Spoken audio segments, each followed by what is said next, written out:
नमस्कार मित्रों, डॉक्टर संजीव भानावत के चैनल में आपका हार्दिक स्वागत, अभिनंदन। हमारे कार्यक्रम एक मुलाकात में आज हम आपको मिलवा रहे हैं हमारे एक आत्मीय मित्र प्रोफेसर अनिल मेहता से। यूं तो आपको लगभग 4.5 दशक हो गए हैं अध्यापन करते हुए, लेकिन इसी के साथ आप देश भर में एक प्रशिक्षक के रूप में भी काफ़ी चर्चित हैं, जाने जाते रहे हैं। तो आज प्रोफेसर मेहता से हम उनका जो ट्रेनिंग वाला पक्ष है उसी पर बात करेंगे। प्रोफेसर मेहता, हमारे इस कार्यक्रम में आपका बहुत बहुत स्वागत। और जैसा कि हम सब जानते हैं, आपने अध्यापन के साथ साथ अपने जीवन के कुछ ऐसे क्षेत्र चुने हैं जहां आप समाज को कुछ दे सकें, और ऐसा ही एक क्षेत्र है प्रशिक्षण। तो पहले तो हमें ये बताएं कि आप व्यावसायिक प्रशासन में आपने अध्ययन किया, अध्यापन किया, बहुत सारी पुस्तकें लिखी और राजस्थान विश्वविद्यालय में आपकी लंबी पारी रही। उसके बाद आप वनस्थली विद्यापीठ में पढ़ा रहे हैं, उसके पहले आपने मणिपाल में पढ़ाया। बहुत सारे जो प्रतिष्ठित संस्थान हैं वहाँ आप अध्यापन के रूप में अभी तक जुड़े हुए हैं। आपके मन में कब ये विचार आया कि मैं इसके साथ साथ ट्रेनिंग के क्षेत्र में भी कुछ सीखने की कोशिश करूं, और जो चाहे वो विश्वविद्यालय के युवक युवतियां हैं या कॉरपोरेट सेक्टर के जो एम्प्लॉइज हैं, इनको मैं ट्रेनिंग देने का एक सिलसिला शुरू करूं? ये विचार या ये प्रेरणा किस तरह से आपको मिली? प्रोफेसर भानावत, जी। मैंने सन 1981 में राजस्थान विश्वविद्यालय में अपनी सेवाएं प्रारंभ की थी, असिस्टेंट प्रोफेसर के रूप में। लगभग वही समय था जबकि मैं युवाओं की एक संस्था जूनियर चेंबर इंटरनेशनल से जुड़ा और उसका जो एक अध्याय था जयपुर जेसीस, उसका मैं सदस्य बना। मैं आपको ये बता दूं कि जूनियर चेंबर युवाओं की एक संस्था है जिसमें 18 वर्ष से लेकर 40 वर्ष के युवाओं को सदस्यता प्रदान की जाती है, और इस संस्था का जो मुख्य फोकस होता है वो है युवाओं का व्यक्तित्व विकास। जी।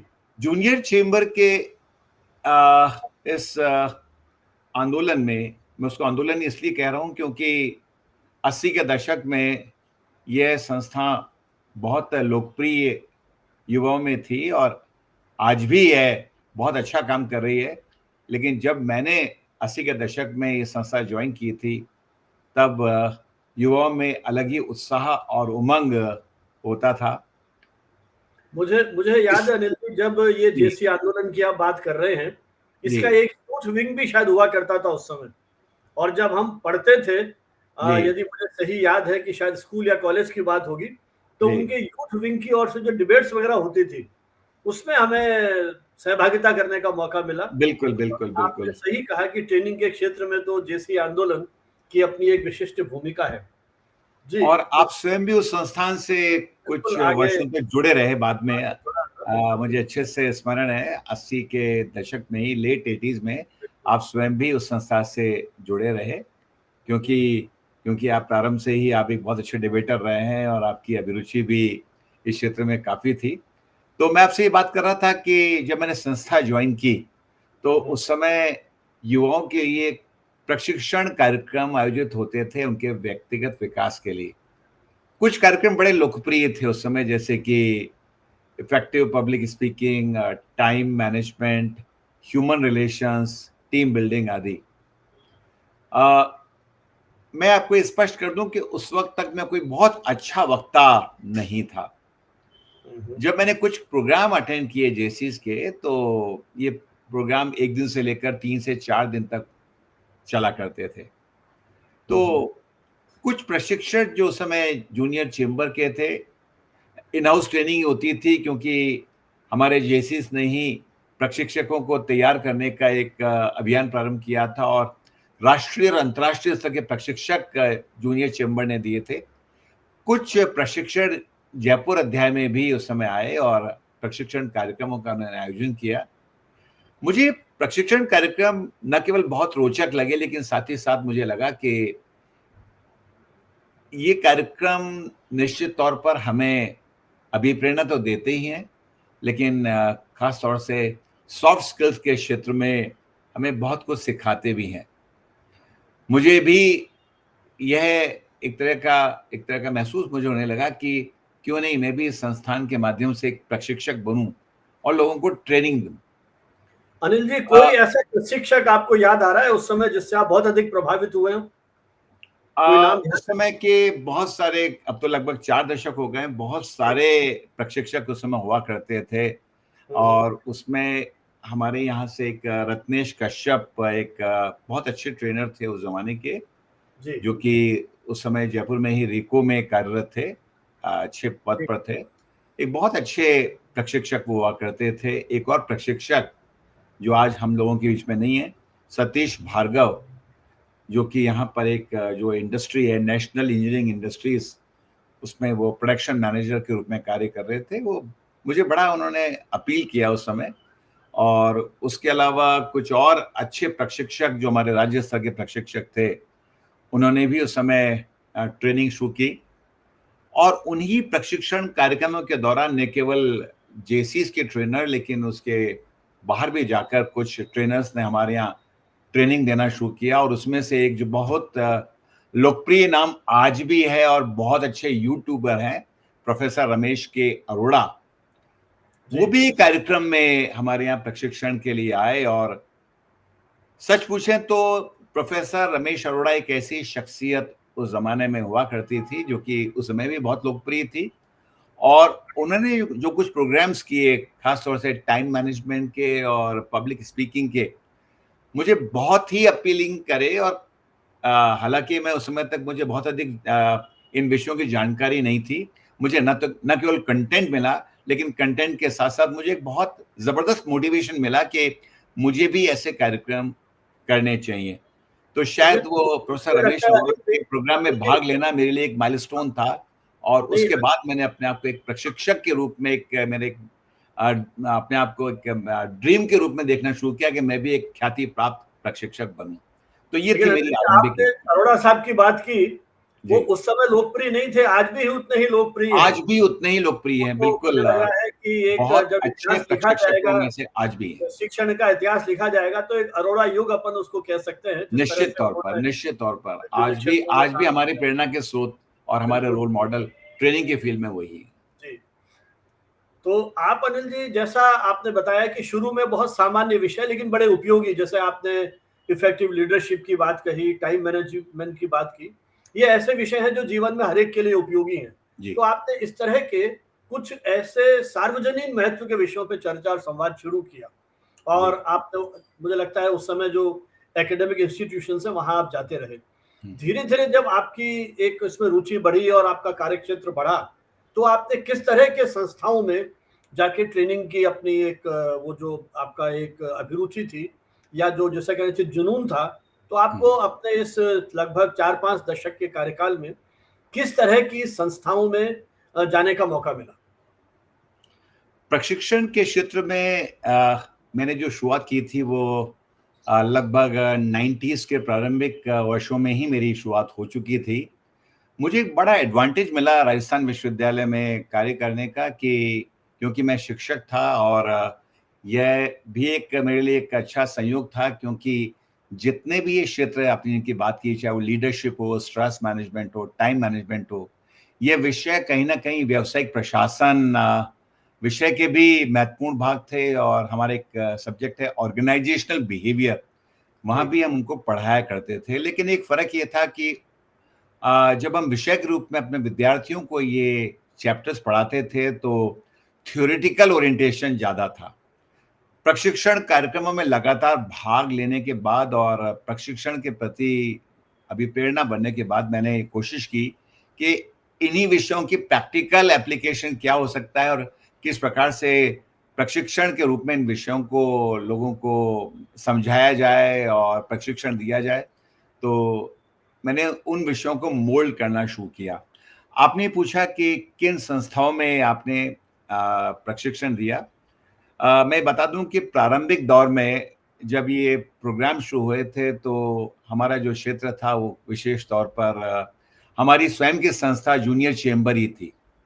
जी। इन्हीं प्रशिक्षकों के इन प्रशिक्षण कार्यक्रम में भाग लेने के बाद मेरी अभिरुचि बढ़ी और मैंने स्टेट लेवल का जो ट्रेनिंग का हमारे क्वालिफाइंग एग्जाम था वो पास मैंने किया और जेसीज में ही मैंने आरंभिक दौर में ट्रेनिंग देना शुरू किया। तो ये यात्रा हमारी संस्था जूनियर चेंबर से शुरू हुई और धीरे-धीरे मेरी लोकप्रियता बढ़ी।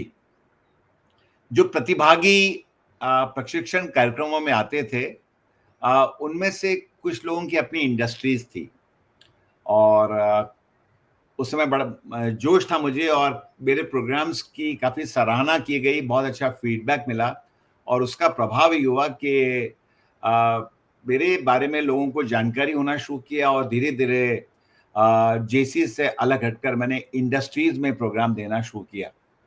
मुझे एक सबसे बड़ा एडवांटेज ट्रेनिंग का ये मिला क्योंकि अगर आप ट्रेनर हैं तो निश्चित तौर पर आपके जो टीचिंग स्किल्स है वो और उसमें इजाफा होता है, आप बेहतर ढंग से पढ़ा सकते हैं और क्योंकि आप टीचिंग के फील्ड में हैं तो निश्चित तौर पर आप अपने प्रतिभागियों के साथ ज़्यादा अच्छे ढंग से बात कर सकते हैं, ज़्यादा विश्वास के साथ आप उनसे चर्चा कर सकते हैं क्योंकि ट्रेनिंग के जो फंडामेंटल्स हैं उन्हें अपनी क्लासरूम सिचुएशन में अपने संस्थान में आप दिन प्रतिदिन लेवल पर उसको आप अप्लाई कर सकते हैं।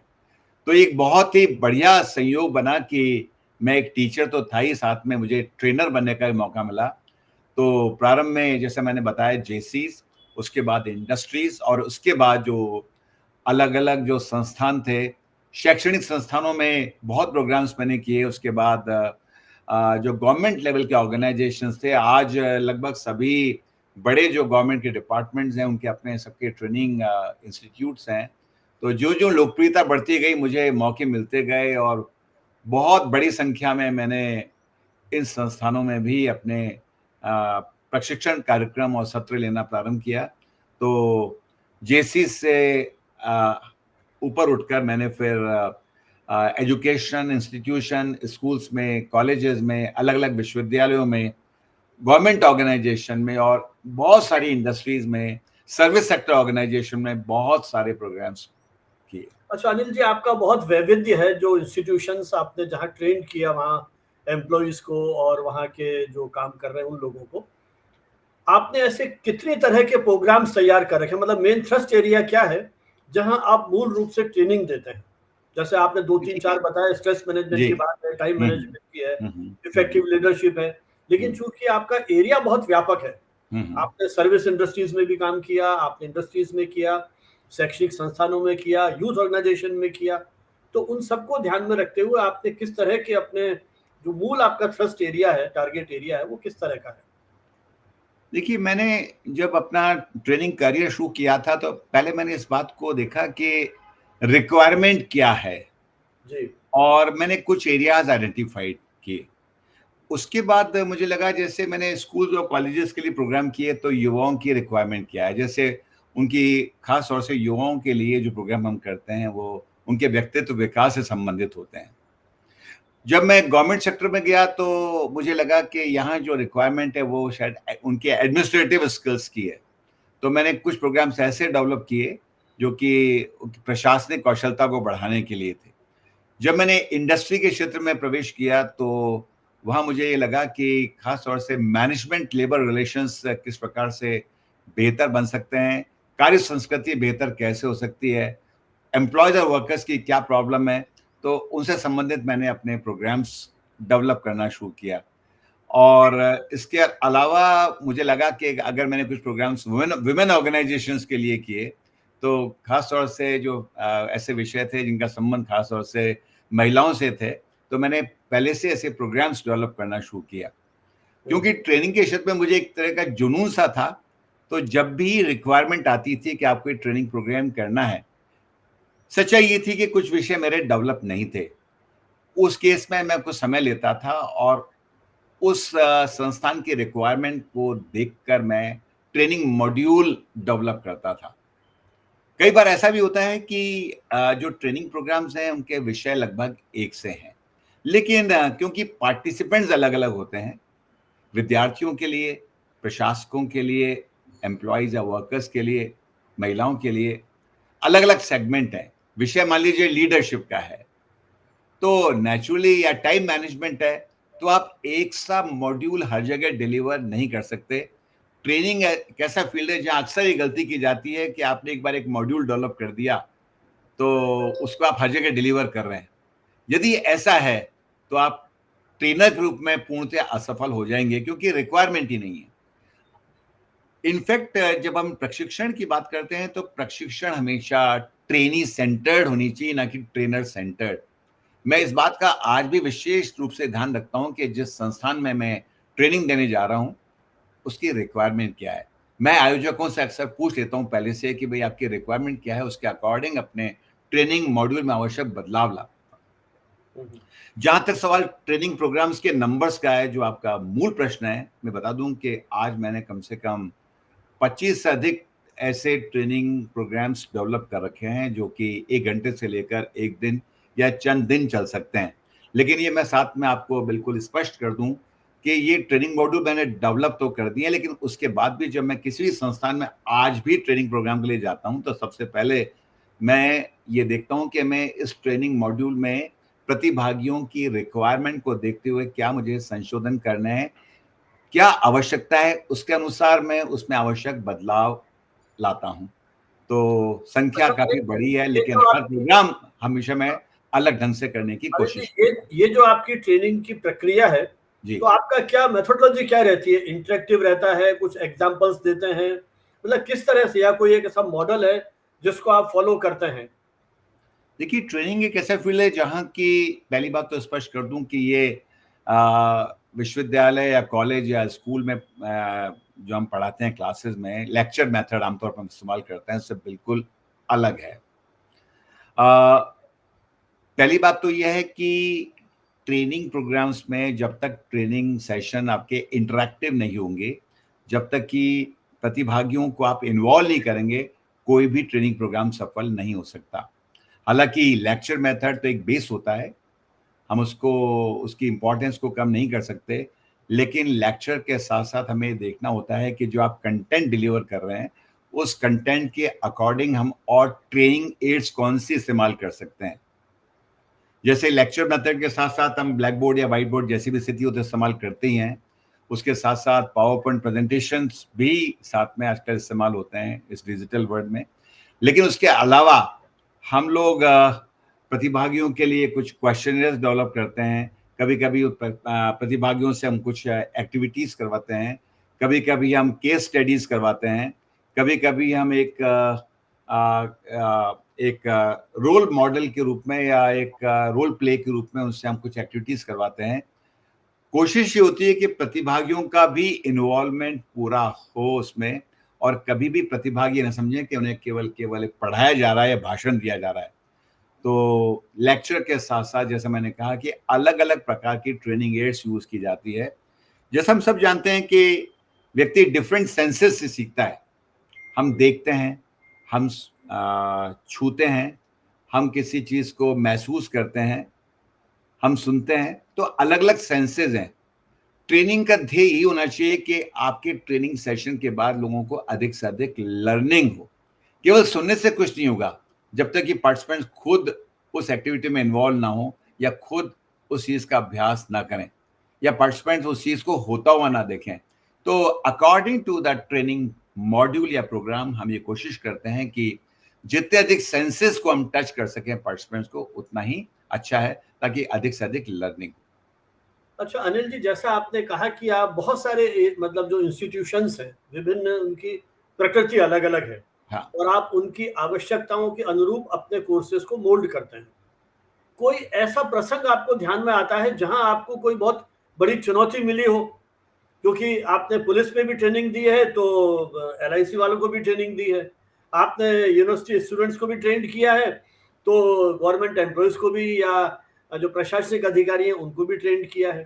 तो अलग अलग विषयों को लेके कई बार ये जो आपने बात की ना कि उनकी कार्य की प्रकृति के अनुरूप, क्योंकि हमने तो उस एरिया में काम किया नहीं, तो आप जैसे भी अपनी सारी मॉड्यूल को चेंज करते हैं, कभी कहीं कोई ऐसा चैलेंज मिला हो जो आज तक आपको रोमांचित करता हो, या उससे कहीं कोई आपको नई तरह की प्रेरणा मिली हो, या कोर्स मॉड्यूल को चेंज करने का कहीं कोई एक आधार तैयार हुआ हो?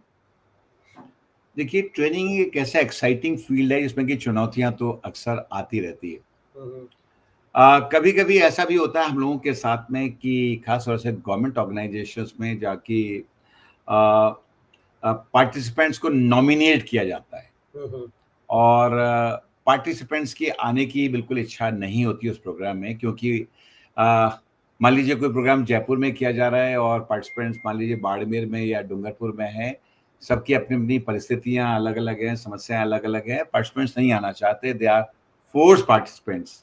अब यदि किसी व्यक्ति को जबरदस्ती ट्रेनिंग प्रोग्राम में भेजा गया हो तो निश्चित तौर पर उसका मोटिवेशन तो जीरो होगा और बड़े अनमने मन से आएगा।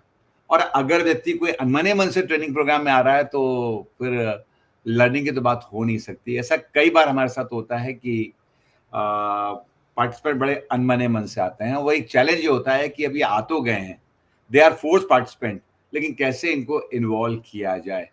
तो वहां पर कई तरह के सवाल पूछकर उनके प्रति कभी एक ऐसा अनुभव एम्पैथेटिक अप्रोच। अनिल जी, कभी ऐसा अनुभव नहीं हुआ कि जो पार्टिसिपेंट फोर्सली भेजे गए और अपने उस इंटरेक्टिव सेशन को सुनकर के उन्हें ये लगा हो कि साहब बहुत मजा आ गया, हम तो ऐसे ही आए थे, लगा था कि फॉर्मेलिटी की जाएगी, लेकिन वास्तव में बहुत मजा आया आपके उस व्याख्यान को सुन के। मैं ऐसे आपसे भी ये कभी निवेदन कर अनुभव रहा हुए? था कि ऐसा ऐसा बहुत बार होता है कि पार्टिसिपेंट जब आते हैं तब तो उनका इतना इंटरेस्ट नहीं होता, लेकिन जब वो प्रोग्राम खत्म होता है उसके बाद जब जाते हैं तो उनके जो हाव भाव हैं, उनके बोलने का तरीका है, उनका जो फीडबैक है, उससे हमको महसूस होता है कि they have really taken interest. बिल्कुल। तो ये हम एक जो बात करते हैं प्रशिक्षण कार्यक्रम की प्रभावशीलता की, शायद हमारी यही बड़ी उपलब्धि है कि कम से कम इन लोगों ने सुना, हमें इंटरेस्ट लिया। खास तौर से मैनेजमेंट और बिहेवियरल साइंस के प्रोग्राम जितने भी हैं, तो ये मानना कि शत प्रतिशत पार्टिसिपेंट बदल जाएंगे ऐसा नहीं होता। लेकिन यदि पार्टिसिपेंट्स का इस तरह का जो रिएक्शन है वो अगर वो पॉजिटिव आता है तो यही उस कार्यक्रम की सफलता होती है। आपने इसके पहले चुनौतियों के बारे में आपने एक सवाल जो किया था, वास्तव में मैंने तो ये कहा आपको कि चुनौतियां तो अक्सर आती रहती हैं। कभी कभी ऐसा होता है कि हम लोग प्रशासकों को ट्रेन करते हैं। अब वो प्रशासक ये सोचते हैं कि भाई हम तो लंबे समय तक कार्य कर रहे हैं, हमें प्रशासन में 15 से 20 साल काम हो गए हैं, ये व्यक्ति बाहर के व्यक्ति हैं, इन्हें क्या मालूम। मैंने अक्सर महसूस किया है कि प्रशिक्षणार्थी ये बोलते हैं कि साहब प्रोग्राम तो अच्छा है, आपकी बातें बड़ी अच्छी है, लेकिन अच्छा होता है ये कार्यक्रम आप मेरे अधिकारियों के लिए करते हैं, क्योंकि ये सब बातें जाननी मेरे अधिकारियों के लिए आवश्यक है। अधिकारियों के लिए प्रोग्राम करते हैं तो अक्सर कहते हैं कि साहब प्रोग्राम तो अच्छा है, लेकिन आपको ये मालूम नहीं है कि हमारे जो एम्प्लॉयज हैं, मेरे जो जूनियर्स हैं, वो किस प्रकार के लोग हैं। और ऐसी स्थिति में कभी कभी हमें उनके अधिकारियों से भी बात करनी होती है। मैं किसी एक संस्था का नाम नहीं लूंगा। एक बार ऐसा भी हुआ कि जब मैं उस संस्थान में गया तो एक प्रोग्राम था स्ट्रेस मैनेजमेंट का, लंबा प्रोग्राम था, लगभग एक दिन का। मुझे बार बार ये सुनने को मिला कि साहब आप ये सब बातें जो आप कह रहे हो ये तो बड़ी अच्छी बातें हैं, इसमें कोई दो राय नहीं, लेकिन आपको ये मालूम नहीं है कि हमारे यहाँ कितनी अधिक अंडर स्टाफिंग है। एक व्यक्ति कम से कम 3 व्यक्तियों का कार्य कर रहा है, माहौल अच्छा नहीं है, और आप कह रहे हैं कि स्ट्रेस मैनेजमेंट हम करें। ऐसी स्थिति में कई बार ऐसा भी हुआ कि मुझे उनके ब्रांच मैनेजर से भी बात करनी पड़ी या उस ट्रेनिंग और हेड से बात करनी पड़ी कि ये मत अपेक्षा कीजिए कि इस ट्रेनिंग प्रोग्राम को ऑर्गेनाइज करके आप अपने प्रतिभागियों को पूरा बदल देंगे, क्योंकि ट्रेनिंग केवल एक तरीका है जिससे कि हम लोगों का माइंडसेट बदलते हैं, लेकिन संस्था अपनी ओर से सिस्टम्स में सुधार करने को तैयार नहीं है, एम्प्लॉयज के प्रति एम्पैथेटिक नहीं है। तो केवल ट्रेनिंग प्रोग्राम से अपेक्षा करना बहुत अधिक कारगर नहीं होगा। अक्सर ऐसी दिक्कत है, मैं पुलिस ट्रेनिंग में भी आई है, मेरे को बहुत बार आई है ऐसी, क्योंकि पुलिस कर्मियों की अपनी बहुत सारी समस्याएं हैं और ये समस्याएं पहले भी थी, आज भी हैं। पुलिस डिपार्टमेंट में आज भी वो लोग बहुत प्रेशर में काम करते हैं। हालांकि पुलिस के फंक्शनिंग पे कई तरह की डिबेट हो सकती है, लेकिन फिर भी पुलिस कर्मियों के संदर्भ में अगर हम बात करें तो उनकी बहुत सारी समस्याएं हैं। अब ये समस्याएं जब तक दूर नहीं होगी तब तक हम ट्रेनिंग कितनी ही दे लें, क्योंकि जो मूल समस्या है, जो सिस्टम्स हैं, जो प्रोसीजर्स हैं, जो एटीट्यूड सीनियर्स का है वो बदलेगा नहीं तो अकेले ट्रेनिंग से कुछ काम नहीं होगा। तो इसलिए कई बार ये समस्याएं सामने आती है इस तरह। लेकिन जैसा आपने कहा कि हर डिपार्टमेंट में ऐसे यूनिट्स बनी हुई है जो ट्रेनिंग करवाती है, जी, और जो आपने कंट्रडिक्शंस की बात की, जो हमारे पॉलिसी मेकर्स हैं उनको ट्रेंड करते हैं तो वो कर्मचारियों पे डाल देते हैं, कर्मचारियों से बात करते हैं तो वो पॉलिसी मेकर्स पे डाल देते हैं। तो क्या कभी इस सारे स्थिति में, या कई बार लोग कहते भी हैं कि इन प्रशिक्षण से फायदा क्या, ये तो केवल औपचारिकता है, आप क्या कहेंगे इस बारे में?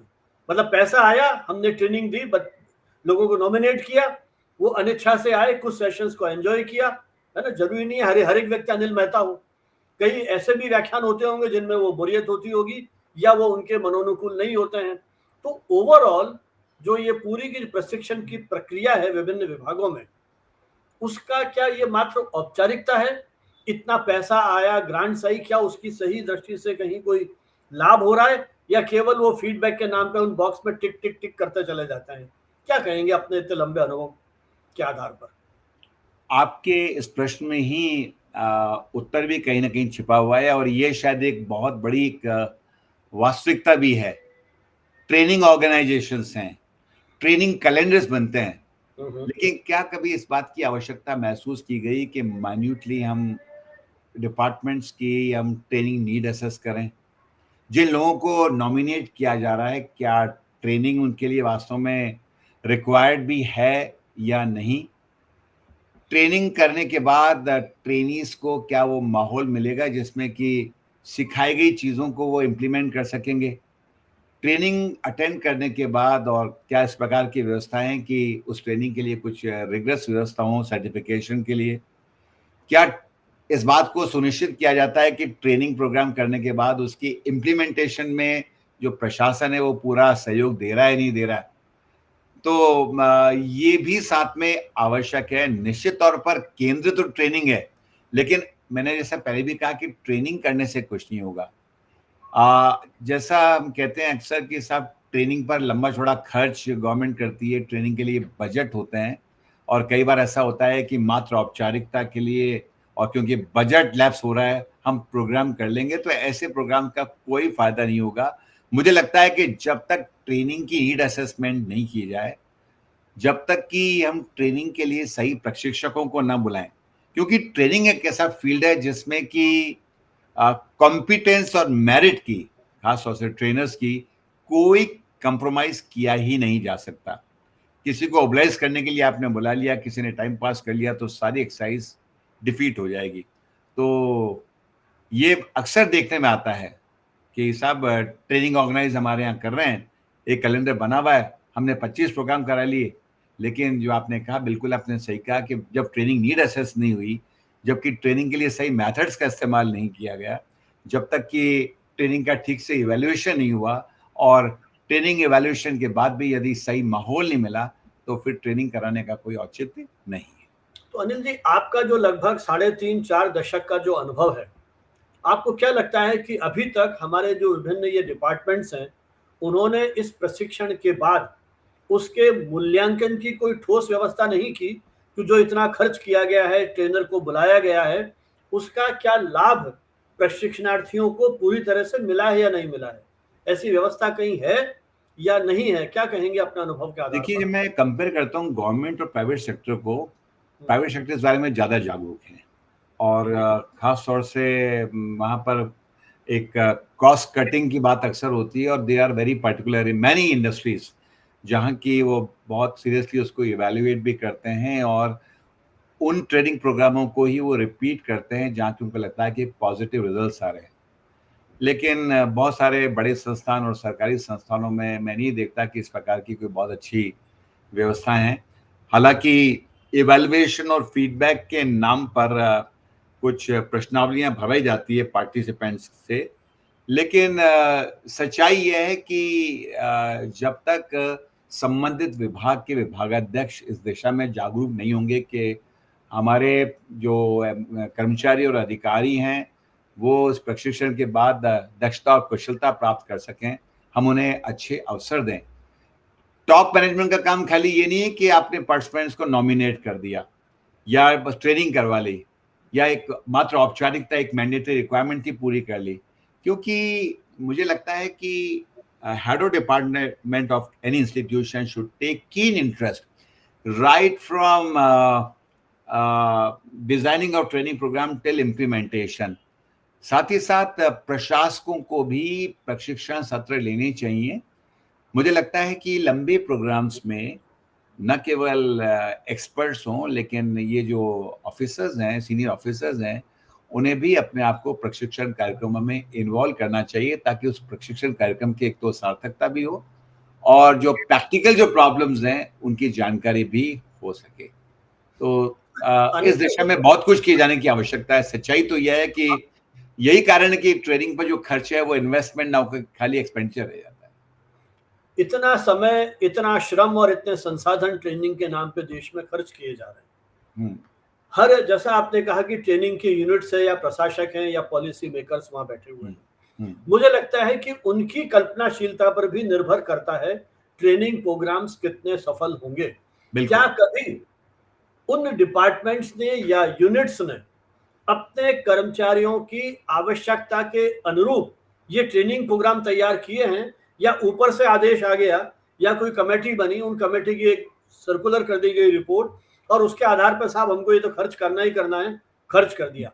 मतलब मेरा सवाल ये है कि क्या कभी प्रशिक्षणार्थियों की जरूरतों के अनुरूप ये प्रशिक्षण कार्यक्रम आयोजित किए जाने की हमारे यहाँ कोई ऐसी परंपरा है, और जो ये कोर्स रन करते हैं वो कितने क्रिएटिव या खुद कितने ट्रेंड हैं इन कोर्सेज को आयोजित करने के लिए, या विभाग का कोई एक व्यक्ति है उसी को जिम्मेदारी दे दी गई, उसे कुछ नहीं पता कौन ट्रेनिंग है क्या है, उसने 2 जनों से पूछा, लोगों को बुला के एक खाना पूर्ति कर दी। क्या अनुभव है आपका? आपने बिल्कुल सही कहा कि जो संस्थान है उन्हें अपने लेवल पर सबसे पहले ट्रेनिंग नीड असेस करनी ही चाहिए प्रशिक्षणार्थियों को ट्रेनिंग प्रोग्राम में भेजने के लिए। और यदि आवश्यकता हो तो उसके लिए ऐसे प्रोफेशनल्स अवेलेबल हैं ट्रेनिंग के फील्ड में, जो कि आपके ऑर्गेनाइजेशन की सही ट्रेनिंग नीड असेस कर सकते हैं। ये बिल्कुल स्पष्ट है कि ट्रेनिंग प्रोग्राम ऑर्गेनाइज करना कोई फैशन नहीं है, या किसी और विभाग ने अगर कोई ट्रेनिंग प्रोग्राम कर लिया है तो हमारे एम्प्लॉयज को भी वही प्रोग्राम हमें करवाना ही है। ये कोई कतई आवश्यक नहीं है। अगर आपकी नीड नहीं है तो ना कराएं। दूसरी बात ये भी इम्पॉर्टेंट है कि खाली ट्रेनिंग के लिए बजट अलोकेट करना और उसको स्पेंड करना ही ट्रेनिंग की सही बात है। इसके बेनिफिट्स हमको नहीं मिल सकते। ये बहुत आवश्यक है कि ट्रेनिंग नीड को असेस किया जाए, और जैसा मैं ये तो नहीं कहता कि पूर्णतया ये इसका अभाव है। शायद ट्रेनिंग संस्थान में जो कैलेंडर बनाते हैं वो शायद संस्थानों से पूछकर रिक्वायरमेंट के हिसाब से ही बनाते होंगे, लेकिन इस दिशा में निरंतर प्रयास किए जाने की आवश्यकता है, क्योंकि जो ट्रेनिंग कंटेंट है और ट्रेनिंग के विषय हैं वो भी समय के हिसाब से बहुत तेजी से बदल रहे हैं। तो ये देखना होगा हमें कि वर्तमान में कंटेम्प्रेरी इश्यूज क्या हैं, प्रॉब्लम्स क्या हैं, चैलेंजेस क्या हैं, नई स्किल्स और टेक्निक्स की क्या किस प्रकार की आवश्यकता है, और हमारे जो एम्प्लॉयज उनमें क्या हम कमी महसूस कर रहे हैं। तो मुझे लगता है कि एक बहुत ही रिगरस अप्रोच अपनाने की ज़रूरत है और उसके अकॉर्डिंग ही ट्रेनिंग प्रोग्राम्स ऑर्गेनाइज किए जाने चाहिए। और जैसा मैंने आपसे पहले भी कहा और आपके प्रश्न में दोबारा आपने यही पूछा है कि जहाँ सवाल ट्रेनर्स का है, तो ट्रेनर्स की भी अच्छी ट्रेनिंग होनी चाहिए। ट्रेनिंग संस्थानों में मैंने अक्सर देखा है, गवर्नमेंट सेक्टर में साहब, अगर किसी व्यक्ति ने कई बार मानते हैं कि साहब इट्स ए ड्राई पोस्ट, या यहाँ पर कोई मेन स्ट्रीम से हटाकर उसको वहाँ भेज देंगे तो ज़्यादा अच्छा होगा। कई बार पॉलिटिकल डिसीजन हो जाते हैं, मतलब कई बार लोग अपनी इच्छा से नहीं आते, भेज ही जाते हैं, अभिरुचि नहीं है और ट्रेनिंग संस्थान में वो एज ए फैकल्टी काम कर रहे हैं, तो उनसे बहुत अधिक उम्मीद नहीं कर सकते। हर विभाग के जो ट्रेनिंग ऑर्गेनाइजेशंस हैं उनमें ऐसे लोगों को भेजा जाए जिनकी पहली बात तो है कि ट्रेनिंग में अभिरुचि हो, और जैसा आपने कहा कि उन्हें निरंतर रूप से प्रशिक्षण के लिए भी प्रशिक्षित किया जाना चाहिए, और इसीलिए हर संस्थान में ट्रेनिंग ऑफ ट्रेनर्स निश्चित तौर पर किए जाने चाहिए ताकि वो लोग अपने आप को अपडेट कर सकें। तो अनिल जी, देश में कुछ ऐसे संस्थान हैं जो इस तरह की ट्रेनिंग दे रहे हैं, या उनके सर्टिफिकेट लेने के बाद कोई अपन अपने ट्रेनिंग स्किल्स में और बेहतरी की दिशा में आगे बढ़ सके? कोई ऐसा है इंस्टीट्यूशन? देखिए, बहुत सारे संस्थान हैं जो खास तौर से जो मैनेजमेंट इंस्टीट्यूट्स हैं हमारे यहाँ, जो आईआईएम्स हैं, खास तौर से सेंटर फॉर एक्सीलेंस मानते हैं, वो लोग इस तरह के प्रोग्राम्स आयोजित करते रहते हैं। इसके अलावा कुछ ट्रेनिंग कंसल्टेंसी फर्म्स हैं जो कि इस प्रकार के प्रोग्राम्स नियमित रूप से करती रहती हैं, और कभी-कभी प्रशिक्षण संस्थान भी training of trainers programs organise करते हैं। तो इस प्रकार के प्रोग्राम्स होते रहते हैं, सब ऐसा नहीं है, बट अलग-अलग फोरम्स पर अलग-अलग जगह होते हैं। अच्छा अनिल जी, अभी आपने कहा कि समय के बदलाव के अनुरूप हमारे प्रशिक्षण की विधियां बदलनी चाहिए। कोविड महामारी ने पूरी दुनिया को बदल दिया, नए नए प्लेटफॉर्म हमारे पास आ गए और अब हम एआई के दौर में पहुंच गए हैं। जब इतना कुछ बदलाव हो गया, आपने अपनी ट्रेनिंग शुरू की जब पीपीटी का दौर था, शुरुआत ही हुई थी मेरे ख्याल उस समय तक। वो तो पीपीटी का दौर पे नहीं था संजय जी, उस समय तो हम लोग वो इस्तेमाल करते थे, ओवरहेड प्रोजेक्टर, अपने हाथ से हाँ स्लाइड हाँ बनाते थे और हाँ। ओवरहेड प्रोजेक्टर के माध्यम से वो स्लाइड दिखाते थे। तो अब आप बताइए, उस प्रारंभिक दौर से निकल के आज एआई के दौर में आ गए हैं, जहां एक प्रॉम्प्ट से आप दुनिया में जो चाहे वो कर सकते हैं। क्या बदलाव लगा है आपको अपने प्रशिक्षण में, और आपने कैसे ये सारी टेक्नोलॉजी को सीख करके क्या आप ट्रेनिंग दे रहे हैं, और जहां ट्रेनिंग दे रहे हैं वो इंस्टीट्यूशन भी क्या इतने वेल इक्विप्ड हैं कि आपको वो संसाधन मुहैया करा सकें? मेरा अपना अनुभव ये है कि आज लगभग सभी ट्रेनिंग संस्थानों में लग चुके हैं एलसीडी वगैरह, कंप्यूटर्स, प्रोजेक्टर, सब जो वेल इक्विप्ड हैं। ज़्यादातर संस्थानों में तो ये व्यवस्थाएं हैं, और जो नए ट्रेनर्स आ रहे हैं वो भी धीरे-धीरे अपने आप को वेल इक्विप कर रहे हैं, इन गैजेट्स से फ़ैमिलियर हो रहे हैं, और अगर ये परिवर्तन नहीं होंगे तो निश्चित तौर पर ट्रेनिंग पूर्णतया वो लोग कर नहीं पाएँगे, इफ़ेक्टिव नहीं हो पाएगी। तो डिजिटल युग में ये बहुत आवश्यक है कि आप ऑफ़लाइन और ऑनलाइन दोनों प्रकार के ट्रेनिंग सिस्टम से अपने आप को अपडेट करें। जैसे कि कोविड के बाद विशेष तौर पर आजकल ऑनलाइन ट्रेनिंग का बहुत अधिक इम्पोर्टेंस बढ़ती जा रही है। बहुत सारे संस्थान हैं, निजी क्षेत्र के भी, जहाँ की अब ऑनलाइन मोड पर स्किल डेवलपमेंट के प्रोग्राम्स हो रहे हैं, जहाँ की हम अलग-अलग डिजिटल प्लेटफ़ॉर्म को इस्तेमाल करके हम ऑनलाइन ट्रेनिंग प्रोग्राम्स हम कर सकते हैं, जहाँ की सबसे बड़ी बात ये है कि बहुत कम कॉस्ट में प्रोग्राम हो सकते हैं। लेकिन वहाँ पर भी ट्रेनर्स को अपने आप को बिल्कुल वेल इक्विप करना पड़ेगा उन प्लेटफ़ॉर्म से और ट्रेनिंग एड के माध्यम से, क्योंकि पार्टिसिपेंट्स आपके सामने नहीं है।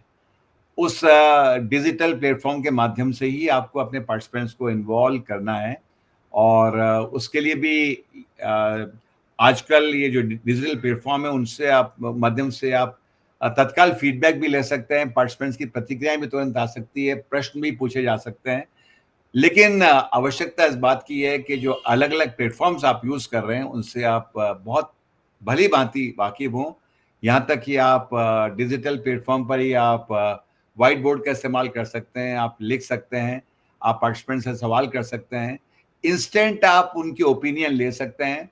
तो जैसा आपने कहा कि डिजिटल वर्ल्ड से फ़ैमिलियर होना अब विकल्प नहीं है, बल्कि ख़ास तौर से उन ट्रेनर्स के लिए जो कि ऑनलाइन प्रोग्राम्स लेते हैं, अपने आप को वेल इक्विप करने की आवश्यकता है, और इसके लिए उन्हें निश्चित तौर पर जो ऑनलाइन ट्रेनिंग मेथड्स हैं उनके बारे में उनको ट्रेनिंग लेनी चाहिए। जहाँ तक सवाल ऑफलाइन ट्रेनिंग प्रोग्राम्स का है, उसके लिए भी हम आजकल, क्योंकि स्मार्ट क्लासरूम्स हो गए हैं, तो हमें डिजिटल मीडिया से, कंप्यूटर से वेल इक्विप्ड होना चाहिए। पावर पॉइंट प्रेजेंटेशन बनाने की अपना एक अपने आप में एक विधा है, मैं कहूँगा विधा कहूँगा, क्योंकि पावर पॉइंट प्रेजेंटेशन या विजुअल एड आपका सब्स्टिट्यूट नहीं है, आपका सप्लीमेंट।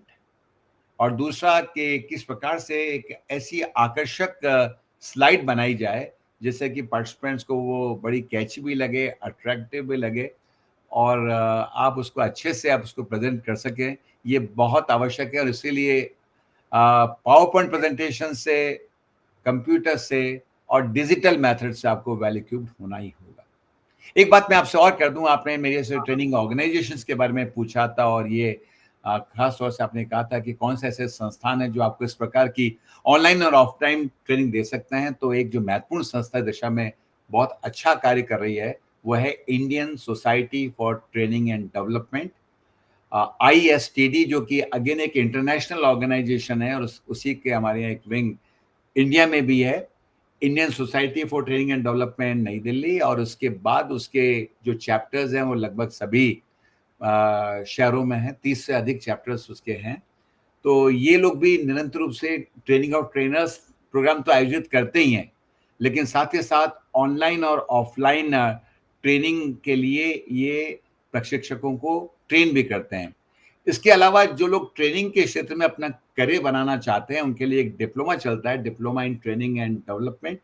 तो ये एक वर्ष का तो फुल टाइम प्रोग्राम तो है ही डिस्टेंस लर्निंग मोड में, लेकिन साथ ही साथ 6 महीने की एक इंटर्नशिप ट्रेनिंग भी होती है।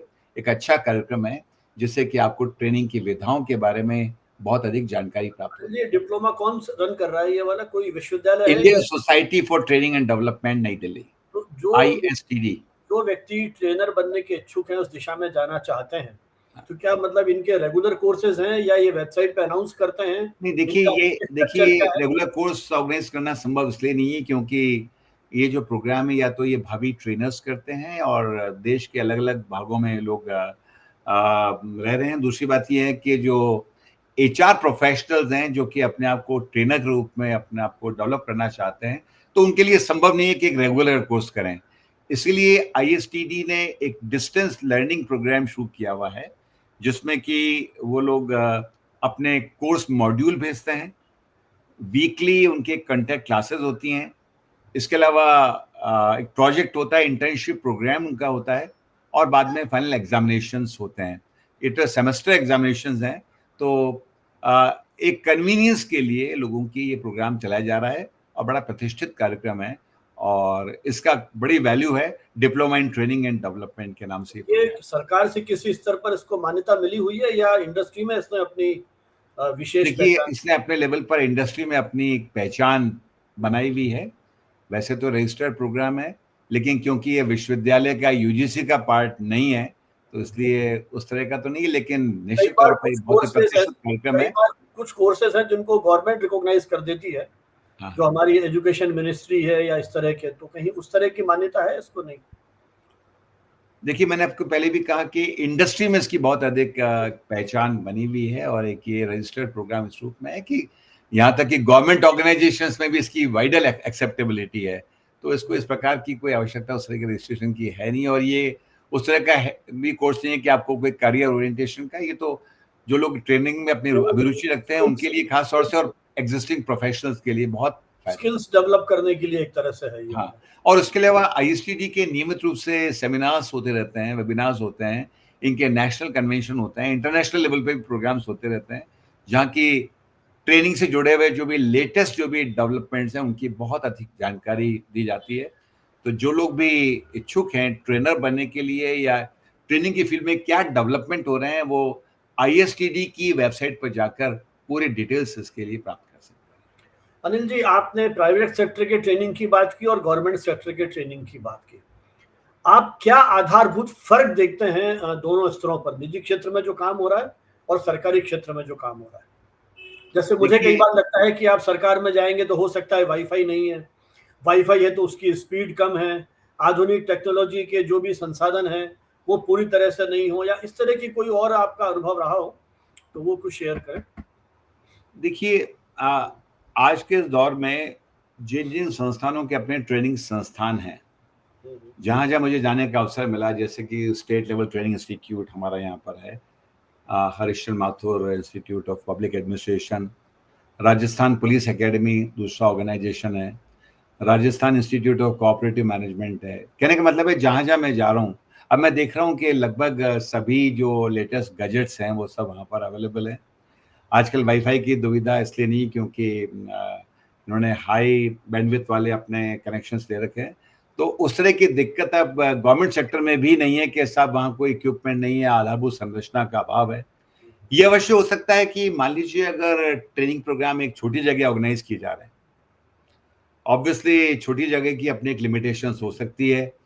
ट्रेनिंग संस्थान में इक्विपमेंट मिल सकते हैं, लेकिन आप फील्ड लेवल पे अगर छोटी जगह पर प्रोग्राम कर रहे हैं, किसी गांव में कर रहे हैं, कस्बे में कर रहे हैं, तो शायद वो वहाँ ये प्रोग्राम में शायद उस तरह के इक्विपमेंट्स इस्तेमाल ना कर पाएँ। लेकिन शायद वहाँ बहुत अधिक आवश्यकता भी उस लेवल की शायद नहीं है कि वहाँ बहुत अधिक विजुअल एड्स का प्रयोग किया जाए। वहाँ तो जो रूबरू चर्चा होती है वो भी काफ़ी इफेक्टिव हो सकती है। तो मैं समझता हूँ कि इस दिशा में निजी क्षेत्र और प्राइवेट गवर्नमेंट सेक्टर में बहुत अधिक अब अंतर रह नहीं गया है। जहाँ तक फ़र्क का सवाल है, मुझे लगता है कि again it varies from institution to institution. Even in government also again it depends from the training institute कौन प्रोग्राम्स कर रहे हैं, जो उनके ट्रेनिंग हेड्स हैं वो कौन है, उसके अकॉर्डिंग बहुत अधिक मैंने परिवर्तन देखे हैं। निजी क्षेत्र की मैंने कुछ तारीफ की, लेकिन मैं बता दूं कभी कभी ऐसा भी देखा है, क्योंकि निजी क्षेत्र में मान लीजिए आपको सर्टिफिकेशंस लेने हैं, आईएसओ लेना है, कुछ और सर्टिफिकेशंस लेना है, जहाँ की ट्रेनिंग एक मैंडेटरी रिक्वायरमेंट है, चाहे वो क्वालिटी सर्टिफिकेट हो, चाहे वो एनवायरमेंटल सर्टिफिकेट हो या आईएसओ, तो वहाँ पर ट्रेनिंग क्योंकि एक मैंडेटरी रिक्वायरमेंट है, लोग काफ़ी व्यस्त हैं, तो एक औपचारिकता के रूप में कभी कभी ट्रेनिंग प्रोग्राम्स ऑर्गेनाइज किए जाते हैं। वहाँ भी एक समस्या है इस तरह की, लेकिन कई संस्थान निजी क्षेत्र के बहुत अच्छा कार्य कर रहे हैं, और खास तौर से जो आईटी सेक्टर के जो ऑर्गेनाइजेशंस हैं उनकी बहुत बढ़िया ट्रेनिंग मैंने देखी है। तो जहाँ तक सवाल ट्रेनिंग का है, अगेन ये वेरिएशंस हैं उन ऑर्गेनाइजेशंस के प्रमुख का, निजी क्षेत्र के मैनेजमेंट का, या गवर्नमेंट सेक्टर के भी जो सीनियर ब्यूरोक्रेट्स हैं, उनका ट्रेनिंग के प्रति माइंडसेट किस प्रकार का है, उसके अकॉर्डिंग देयर आर वेरिएशंस। अच्छा अनिल जी, आपका इतना व्यापक अनुभव ट्रेनिंग के क्षेत्र में रहा, इतनी जगह आपने ट्रेनिंग दी, डिफरेंट डिपार्टमेंट्स में ट्रेनिंग दी, डिफरेंट सब्जेक्ट पे ट्रेनिंग दी। आपने विश्वविद्यालय में रहते हुए भी इस तरह के कुछ डिपार्टमेंट शुरू करने के इनिशिएटिव लिए थे, जैसा मुझे याद है, एंटरप्रेन्योरशिप और उस तरह के नए प्रयोग भी आपने किए थे। इस सारे संदर्भ में यदि मैं आपसे ये जानना चाहूँ कि देश के विभिन्न संस्थानों की जो ट्रेनिंग की पॉलिसी है, उसमें कुछ नए 2-3 ऐसे इनोवेटिव कोई एलिमेंट जोड़ने की बात हो या हमारी पॉलिसी में कोई परिवर्तन करने की बात हो, तो उस सारे परिदृश्य को आप किस रूप में देखेंगे या सुझाव देना चाहेंगे हमारे नीति निर्माताओं को कि वो इस दिशा में कुछ और काम करें? देखिए, ये खुशी की बात है कि गवर्नमेंट में भी और प्राइवेट सेक्टर में अब ट्रेनिंग पर बहुत फोकस है आजकल। यानी ये तो कम से कम महसूस किया जा रहा है कि साहब ट्रेनिंग आवश्यक है। आप कहीं भी किसी भी लेवल पे बात करेंगे, साहब क्या ट्रेनिंग हो ना हो, तो शायद ही आपको कोई ये कहे साहब ट्रेनिंग की आवश्यकता ही नहीं है। हर लेवल पर लोग ट्रेनिंग की इंपॉर्टेंस को रिकॉग्नाइज कर रहे हैं, और पॉलिसी लेवल पर भी अलग-अलग जो whether it is state government और सेंट्रल गवर्नमेंट, बड़े-बड़े ऑर्गेनाइजेशंस अपने ट्रेनिंग पर अपने अलग बजट्स भी हैं, ट्रेनिंग ऑर्गेनाइजेशंस भी क्रिएट किए जा रहे हैं। लेकिन एक बहुत बड़ा परिवर्तन आजकल आ रहा है, वो ये कि सभी संस्थानों की एक ये जो अपेक्षा है कि ट्रेनिंग के बाद, जैसा आपने कहा, कि कुछ परिवर्तन आना चाहिए, और ये परिवर्तन गत कुछ वर्षों में देखा जा रहा है कि सब हमारी इनेबलिंग कैपेबिलिटी बढ़नी चाहिए। मतलब जो हमारी क्षमता है, जिस क्षेत्र में भी हम कार्य कर रहे हैं, हमारी क्षमता में वृद्धि होनी चाहिए, और इसके लिए गत कुछ वर्षों से स्किल डेवलपमेंट पे खास तौर से बहुत अधिक फोकस है। सब ट्रेनिंग के पहले, ट्रेनिंग में आने के बाद और ट्रेनिंग खत्म करने के बाद जब मैं लौटता हूँ वर्क प्लेस में, यदि मेरे में कोई बदलाव नहीं है किसी भी प्रकार का, तो ऐसी ट्रेनिंग का कोई फायदा नहीं है। और इसीलिए आजकल इस बात पर फोकस है कि सब कुछ बदलाव तो आना चाहिए जिसको कि हम मेजर कर सकें इफेक्टिवनेस को। वो तब संभव है जबकि हम स्किल्स पर खास तौर से फोकस करें, और इसीलिए मैं आजकल ये देख रहा हूँ कि स्किल रिलेटेड प्रोग्राम्स पर बहुत अधिक फोकस दिया जा रहा है। और इसमें खास तौर से जब स्किल की बात आती है तो नेचुरली फील्ड वर्क की बात भी आती है।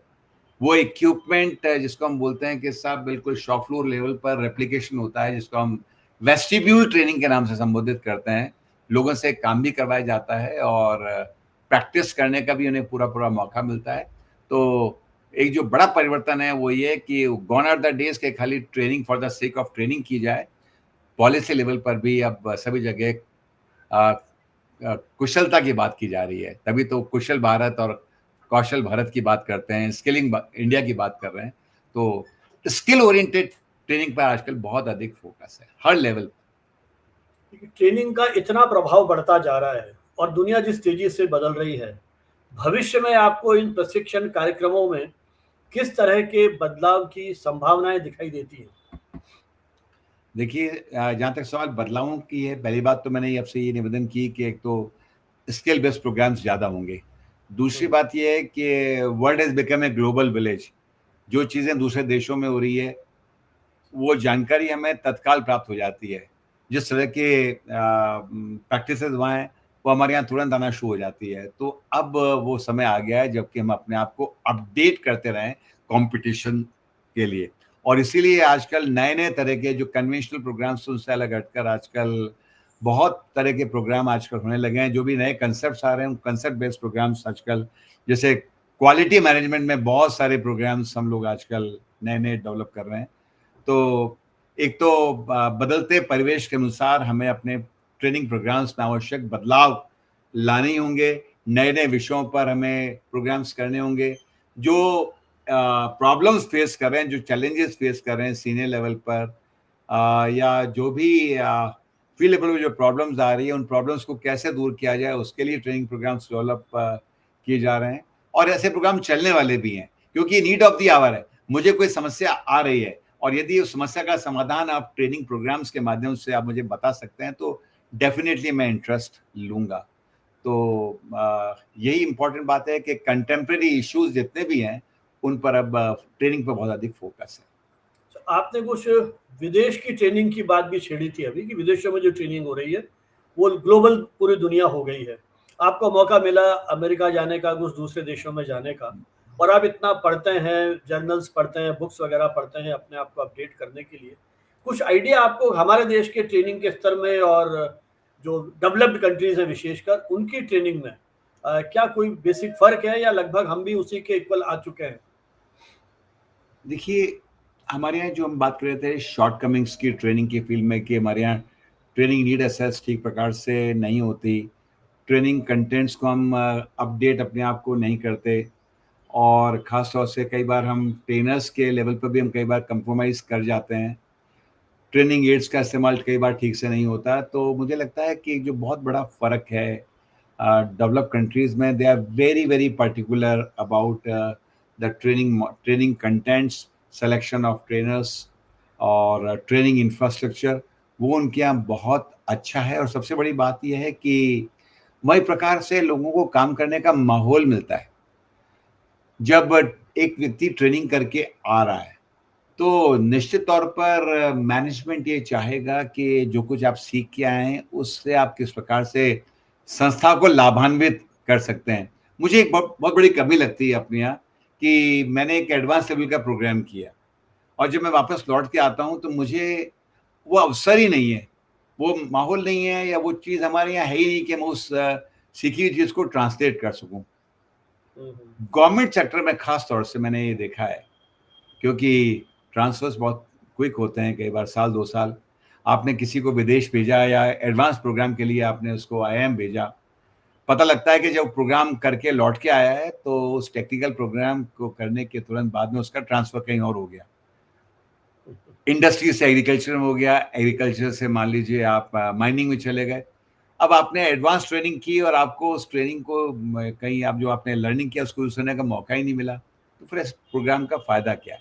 तो विदेशों में इस बात का विशेष ध्यान रखा जाता है कि ना केवल आप उस ट्रेनिंग कंटेंट को आप यूज़ कर सकें, लेकिन साथ ही साथ क्योंकि आपको ट्रेंड किया गया है, तो अब आप उस कांसेप्ट को अपने जूनियर्स को और एम्प्लॉइज़ को भी आप उसको शेयर करें। That is very, very important.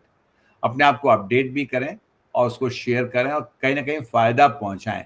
क्योंकि सब कुछ ठीक है, सब अ, बहुत पार्टिसिपेंट्स प्रसन्न भी हैं और आपने बहुत फ़ेवरेबल आपने फीडबैक भी प्राप्त कर लिया, लेकिन उसको अगर अप्लाई नहीं किया तो ट्रेनिंग का कोई फ़ायदा नहीं है। तो एक बड़ा फ़र्क मुझे लगता है डेवलप्ड कंट्रीज़ में हम लोगों अच्छा में ये है। अनिल जी, आपने लगभग 4 दशकों से प्रदेश के जो हमारा ये प्रशिक्षण की जो एक पूरी दुनिया है, इसमें एक तरह से आपने अपनी विशेष प्रतिष्ठा अर्जित की है। अब आपको क्या लगता है जब पीछे मुड़ के देखते हैं आप, जो हमारे नए विद्यार्थी आ रहे हैं, ट्रेनर आ रहे हैं, वो किस तरह का काम कर रहे हैं? क्या वो भी उतनी ही मेहनत कर रहे हैं? आपकी पीढ़ी ने या जो आपने अरोड़ा साहब की बात की, जिस तरह से आप प्रेरित हुए, तो क्या लगता है आपको कि अब आपके जो कंटेम्परेरी और ट्रेनर आ रहे हैं, वो किस तरह से इन चीज़ों को डिलीवर कर पा रहे हैं? देखिए, मुझे बड़ी खुशी होती है ये देखकर कि अब जो ट्रेनिंग की फील्ड में जो लोग आ रहे हैं उभर कर, तो ट्रेनिंग आजकल बहुत कॉम्पिटिटिव है। सवाल ये है कि अगर मैं मेहनत नहीं करूँगा, यदि मेरा program up to the mark नहीं होगा, तो निश्चित तौर पर अगली बार ट्रेनिंग में मैं बुलाया नहीं जाऊँगा, क्योंकि I am not the part of that organisation, I am an independent trainer. हमारे युवा ट्रेनर इस बात को बाखूबी जानते हैं कि अगर वे मान लीजिए एग्जाम्पल के तौर पर प्रोफेसर अनिल मेहता से अगर बेटर डिलीवर नहीं कर सकते, तो फिर वो नेक्स्ट टाइम उनका नेचुरली मार्ग बंद हो जाएगा। तो वो निश्चित तौर पर बड़ी मेहनत करके लोग आजकल आ रहे हैं। और दूसरी बात ये है कि ये लोग ज़्यादा कंप्यूटर फ्रेंडली है, डिजिटल वर्ड से ज़्यादा तो अच्छा काम कर रहे हैं। हालाँकि संख्या कम है, ये बात मैं स्वीकार कर रहा हूँ कि कम लोग आ रहे हैं, लेकिन जो युवा ट्रेनर्स आजकल आ रहे हैं वो, क्योंकि they are very much user friendly with the digital world और बहुत मेहनत करके आ रहे हैं, तो निश्चित तौर पर मुझे लगता है कि इनका जो भविष्य है वो काफ़ी उज्ज्वल है। क्योंकि ये ट्रेनिंग में भी वही बात है, सर्वाइवल ऑफ द फिटेस्ट। तो न केवल ये आवश्यक है कि आप अपने आप को अपडेट करते रहें, लेकिन जो भी लेटेस्ट एडवांसेस लेकिन हैं अनिल जी, उनको आप इम्प्लीमेंट भी करें। आप कह रहे हैं इस फील्ड में लोग कम आ रहे हैं, कम क्या आ रहे क्या कारण लगता है आपको, क्यों नहीं आ रहे? क्या बहुत चैलेंजिंग है, या इसमें पैसा नहीं है, यश नहीं है, प्रतिष्ठा नहीं है, क्यों नहीं आ रहे हैं? क्या कारण है, या मेहनत नहीं करना चाहती है आज की पीढ़ी? देखिए, इसका एक सबसे बड़ा कारण जो मुझे लगता है वो ये लगता है कि जो लोग प्राइवेट सेक्टर में, मान लीजिए आपने अपना मास्टर्स प्रोग्राम किया, आपका अगर जॉब मिल गया, तो हालांकि आपका टीचिंग में ट्रेनिंग में एप्टीट्यूड भी है, उसके बावजूद भी एक फ्रीलांस ट्रेनर के रूप में आप काम इसलिए नहीं कर सकते क्योंकि आपके पास ट्रेनिंग के लिए आपको कोई एक्स्ट्रा टाइम नहीं मिलेगा। विश्वविद्यालय में या महाविद्यालयों में भी अब थोड़ा-सा स्थितियाँ बदली है। हमारे समय में थोड़ी-सी हमको लिबर्टी थी, लेकिन आजकल ख़ास तौर से जो प्राइवेट यूनिवर्सिटीज़ हैं, उनके जो वर्किंग आवर्स हैं, वो काफ़ी लंबे हैं। तो ट्रेनिंग के लिए और ख़ास तौर से बाहर जाने के लिए उनको अधिक समय नहीं मिल पाता। तो मुझे लगता है कि जो लोग ऑलरेडी टीचिंग में हैं, उनके पास अब समय नहीं है। प्राइवेट सेक्टर में जो लोग काम कर रहे हैं, ख़ास तौर से उनको भी ये एक समस्या है कि वो बाहर जाके प्रोग्राम्स कैसे करें। और एक सच्चाई ये भी है कि अगर आप independently training as a career और प्रोफ़ेशन आप शुरू करते हैं, तो ये काम अब आसान नहीं है, बहुत चुनौतीपूर्ण है, क्योंकि आपका जो कॉम्पिटिशन है, वो मेट्रोपॉलिटन सिटी के उन कंपनीज़ से हैं जो कि फुल फ़ेस ट्रेनिंग की फ़ील्ड में लगी हुई है। आप जानते हैं कि जितनी बड़ी इंडस्ट्रीज़ हैं, वो मेट्रोपॉलिटन सिटीज़ के इर्द-गिर्द हैं। जयपुर में बैठकर अगर मैं कोई ट्रेनिंग ऑर्गेनाइजेशन चला रहा हूँ, सवाल ये है कि जब दिल्ली में, बम्बई में, पूना में, हैदराबाद में या बैंगलोर में जब ट्रेनर्स अवेलेबल हैं, तो जयपुर से ट्रेनर्स को वो क्यों बुलाएँ? हमारे यहाँ बहुत अधिक इंडस्ट्रीज़ नहीं हैं, और अगर छोटी इंडस्ट्रीज़ हैं, तो वो इतना अफ़ोर्ड नहीं कर सकती कि वो हमको कोई बहुत अच्छे हैंडसम रिवॉर्ड्स दे सकें। ट्रेनिंग के फ़ील्ड में मेरा लंबा करियर इसीलिए रहा क्योंकि training was not my bread and butter. अगर मैंने इंडिपेंडेंटली ये काम शुरू किया होता तो शायद मुझे भी बहुत मुश्किलों का सामना करना पड़ा। और बहुत सारे लोग शुरू करते हैं ट्रेनिंग के फ़ील्ड में एक जज़्बा होने के बाद, लेकिन मैंने बहुत ऑर्गनाइज़ेशंस को बंद होते हुए भी देखा है। So as an independent profession, ख़ास तौर से छोटे शहरों में और जो इवन राज्यों की राजधानियाँ हैं, वहाँ पर ट्रेनिंग का काम बहुत मुश्किल है, इट इज़ क्वाइट चैलेंजिंग। और दूसरी बात ये है, एक जो कटु सत्य है वो ये भी है कि यहाँ भी ट्रेनिंग प्रोग्राम प्राप्त करने के लिए आपको एक नेटवर्किंग बहुत ज़रूरी है। और कई बार कुछ ऐसी प्रैक्टिसेज़ हैं जिनको शायद हम एक्सेप्ट ना करें, लेकिन वो अपनानी पड़ती है कुछ कुछ एक्सेप्शनल मामलों में। तो इसलिए यही कारण है कि अभी भी ट्रेनिंग की फ़ील्ड में कंपैरेटिवली लोग कम हैं। तो चलिए, इस कमी को दूर करने के लिए जो युवा ट्रेनर आना चाहते हैं इस क्षेत्र में, उनके लिए आप कुछ कहना चाहें, उनको कोई प्रेरणा स्वरूप कोई आप उनको ब्लेसिंग्स देना चाहें, बताएँ? देखिए, जो लोग चाहते हैं प्रशिक्षण के क्षेत्र में अपने आप को डेवलप करना, तो सबसे अच्छी बात तो ये होगी कि वो लोग उन क्षेत्रों को एक्सप्लोर करें, ख़ास तौर से जहाँ की ट्रेनिंग की बहुत अधिक गुंजाइश है और जहाँ की एक कमी महसूस की जा रही है, number 1। Secondly, training as a beginner वो लोग उन इंडस्ट्री से या उन संस्थाओं से संपर्क कर सकते हैं जहां उनकी कुछ नेटवर्किंग है, जहां की उनको एंट्री मिल सकती है। लेकिन नेटवर्किंग और एंट्री मिलने का अभिप्राय ये नहीं है कि वो वैसे ही चले जाएं, क्योंकि ट्रेनिंग एक ऐसा फील्ड है कि अगर आपने एक बार ट्रेनिंग प्रोग्राम आपने अच्छे से डिलीवर नहीं किया तो दोबारा बुलाए जाने की संभावनाएं आपके लगभग नहीं के बराबर होगी। ये जज्बा लेके जाएं कि जहां मैं जा रहा हूं ट्रेनिंग के लिए, मैं कुछ ऐसा करके दिखाऊंगा कि लोग कहें कि भाई it was a mesmerise training है, इसकी बार बार आवश्यकता है। ट्रेनिंग एक ऐसा फील्ड भी है जहां की अगर आपने एक बार अच्छा डिलीवर कर दिया तो आपको लंबे समय तक बार बार बुलाया जाता रहेगा। तो युवा ट्रेनर्स के लिए मेरी एक एडवाइस तो ये है कि एक तो there can not be any compromise with the hard work, there can not be any compromise with the quality of training program, और साथ ही साथ एक ट्रेनर के लिए एक अच्छा कम्युनिकेटर बनना जिसमें उसका ओरेशन बहुत अच्छा हो, ट्रेनिंग के जो मेथड्स हैं उनके बारे में उसको बहुत अधिक जानकारी करना, और साथ ही साथ जो ट्रेनिंग की जो एक्टिविटीज़ हैं प्रोग्राम वाइज उनको डेवलप करना बहुत आवश्यक है। कहीं भी आप जाएं तो ये बहुत सोच समझ के जाएं कि you will have to give your 100%, तभी आप ट्रेनिंग की फील्ड में टिक पाएंगे। चलिए, बहुत बहुत आभार अनिल जी। आपने विभिन्न संस्थानों में ट्रेनिंग की आवश्यकता, अनिवार्यता, उसमें निहित संभावनाएं, चुनौतियां, खतरे, बहुत सारे पक्षों का आपने जिक्र किया।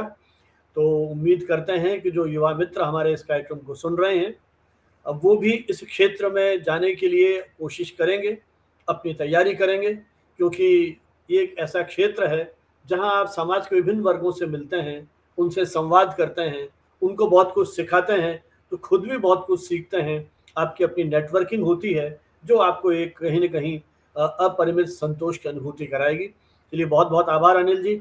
इसी शुभकामना के साथ कि आपकी ये प्रशिक्षण की यात्रा इसी तरह जारी रहे और आप अपनी 100% क्षमता के अनुसार अपने जो पार्टिसिपेंट्स हैं आपकी विभिन्न कार्यशालाओं में, उनको इसी प्रकार मोटिवेट करते रहें। जो ट्रेनिंग में अनुच्छुक हैं, उनको भी आप किसी न किसी येन केन प्रकारेण उस ट्रेनिंग के साथ जोड़ सकें, और ये जो आपकी राष्ट्र को और समाज को और अपने प्रदेश को इतना अधिक स्किल ओरिएंटेड बनाने की जो आपके मन में चाह है, जो आप इतने लंबे समय से काम कर रहे हैं, ये सफल हो और हमारा देश, हमारा राज्य निरंतर प्रगति करता रहे। इन्हीं भावनाओं के साथ आपको बहुत बहुत शुभकामनाएं, बधाई। जय हिंद, जय भारत। Thank you.